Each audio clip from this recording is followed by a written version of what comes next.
एकदा मॅच मध्ये फार जड झालंय टीम आई गावदेवी एंटरप्राइजेस नवीन बॅटर गेल्या मैदानाच्या आतमध्ये शैलेश माघे 4 बॉल 11 ची आवश्यकता समोर हा फटका खिचला अलॉंग द कार्पेट परीक्षित दर्शक आहेत आकाशच्या माध्यमात थोडंसं फंबल झालंय दुसरी धाव पाहत आहे आउट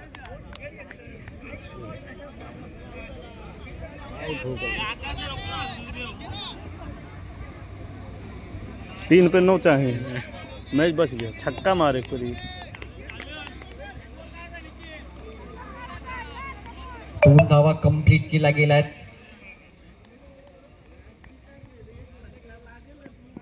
धावसंख्या आता आपण पाहत आहे 3 बॉलचा केस शिल्लक आणि 9 धावांची आवश्यकता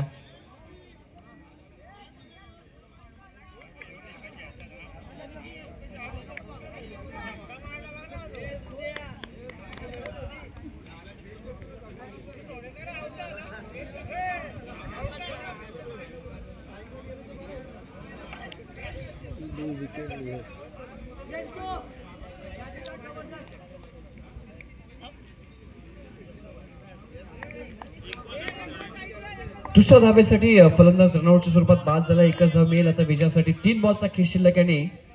10 धावांची आवश्यकता तिसरा आउट झाला 2 धावा कंप्लीट म्हणजे 3 बॉलला 9 बनवायचे आता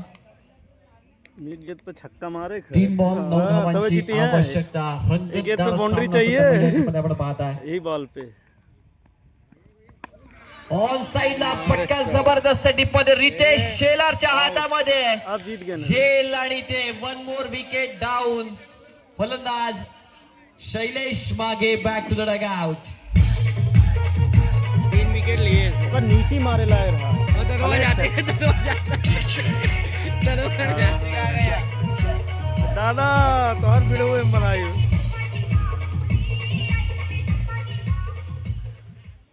शैलेश मागे देखील माघारी परतला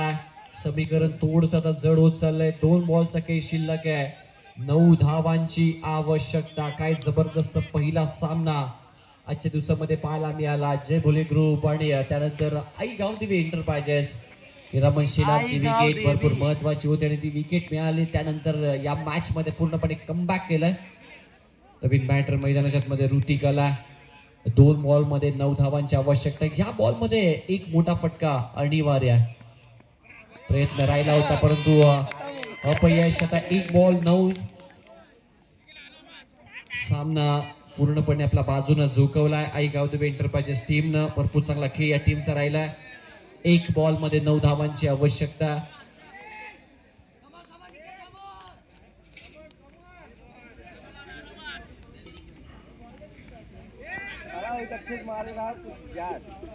एक बॉल आणि 9 धावांची आवश्यकता नेक्स्ट मॅच सज्जरायचे विघ्नहर्त एंटरप्राइजेस आणि श्री समर्थ कृपा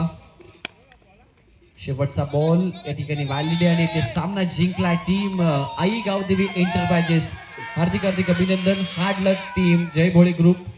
चला दोन्ही टीमने हस्तांदोलन करायचंय मैदानामध्ये एंटर व्हायचं आपण आणि